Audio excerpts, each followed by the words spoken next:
আসসালামু আলাইকুম।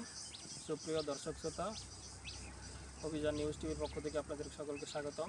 আমি মোহাম্মদ আলামিন আহমেদ। আজকে আমরা আসছি ময়মনসিংহের বালুঘাট নেদুয়ারের একটি গ্রামে। তো আজকে আমরা কৃষি অর্থনৈতিক বিষয়ক একটি প্রতিবেদন নিয়ে আলোচনা করব।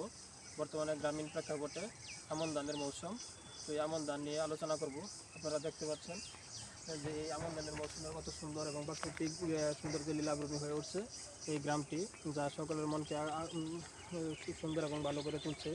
এই গ্রামীণ অর্থনীতির মধ্যে এই আমন ধানের মৌসুমের উপর নির্ভরশীল অনেক গ্রামীণ মানুষের জীবন জীবিকা। এটি মূলত এই বৈশাখের শুরুর দিকে কাটা হয়ে থাকে। তো এই গ্রামীণ এই আমন ধানের উপর অনেকেই জীবিকা জীবন নির্বাহ করে থাকে।